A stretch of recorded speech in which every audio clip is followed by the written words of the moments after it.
میں وعدہ کر رہا ہوں کہ آپ کا بھائی 6 ملین سبسکرائبر پہ کلین شیو کرے گا. کلین شیو یعنی کہ پورا ریزر سے, مشین سے بھی نہیں, پورا ریزر سے, اور ساتھ ٹنڈ بھی ہوگی. آئی بروز کے علاوہ ٹنڈ اور داڑھی پوری کی پوری کلین شیو ہو جائے گی. ٹینشن نہیں لینی, بس 6 ملین سبسکرائبر کروا دو. داڑھی کٹانا یہ بھی تغییر خلق اللہ ہے, اللہ کی تخلیق کو بدلنا ہے.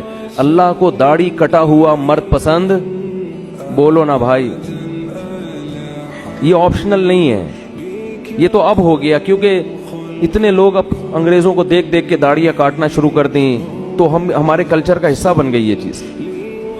نبی نے حکم دیا ہے اعفوا اللحا وقصوا الشوارب, فرمایا داڑھی کو بڑھاؤ. کیوں؟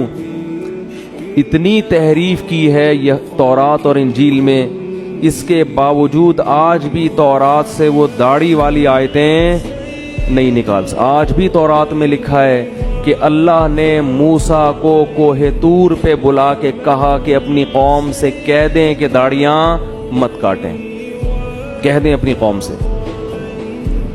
کتنی تحریف کی نا اپنے مذہب میں انہوں نے, لیکن وہ بھی غامدی کی طرح, غامدی جیسے نہیں بن سکے کہ داڑھی نکال دیں اسلام سے اور کہیں وہ تو کلچر کا حصہ تھی. اللہ کوہ طور پہ حضرت موسیٰ کو بلا کے کلچر کی وجہ سے کہے گا کہ داڑیاں رکھواؤ ان کو. اور کتنا بڑا اللہ کا حکم ہے, اللہ ایسا ہی نہیں کہہ رہا, کوہ طور پہ موسیٰ کو بلا رہا ہے, کلیم اللہ کو. سارے پیغمبروں نے داڑیاں رکھی ہیں, سارے صحابہ نے داڑیاں رکھی ہیں, تو غامدی صاحب نے آ کے داڑھی کا انکار کر دیا.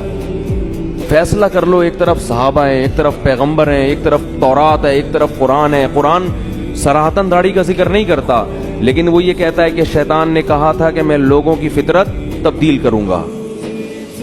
اللہ نے عورت کو چہرے پہ بال نہیں, عورت کو سر پہ بال دیے ہیں. کتنے بڑے بال عورتوں کے ہوتے ہیں, اس کے لیے بال موڑنا جائز ہے عورت کے لیے؟ بولو نا بھائی. اب انگریزوں میں اگر فیشن آ جائے, خواتین گنجی گھومنا شروع کر دیں, تو کیا اس کی ہم پرمیشن دے دیں گے عورت سر پہ بلیڈ پھیر لے؟ جیسے اس کی اجازت نہیں ہے, ایسے ہی مرد کو چہرے پہ بلیڈ لگانے کی اجازت. بولتے کیوں نہیں بھائی؟ تو رکھ لو بھائی ہمت, بڑھاپے کا انتظار کر رہے ہو. توبہ تو جوانی میں ہوتی ہے, کچھ بھی نہیں ہوگا اس سے. تھوڑا بہت لوگ ملا ملا کریں گے, بھائی یہ کہنے والے بھی مر جائیں گے, آپ بھی مر جاؤ گے. اور داڑھی رکھنے سے کوئی ملا نہیں بن جاتا. داڑھی والے کو اپنے سے کمتر نہیں سمجھتا. بھائی ہماری داڑھی ایک ظاہری حلیہ, اندر اللہ ہی جانتا ہے. ہو سکتا ہے کوئی گناہ ہو جس کی وجہ سے داڑھی والے کو اللہ بخش دے اور ہمیں نہ بخش دے, اللہ بچا کے رکھے سب کو, لیکن جرم کو تو جرم ہی کہا جائے گا نا. وہ لوگوں کی رعایت میں لوگوں کو خوش کرنے کے لیے اس کو تبدیل تو نہیں کر سکتے ہم. یہی تو یہود کا جرم تھا کہ وہ حکام بیان کرتے جس پہ لوگ خوش ہوتے.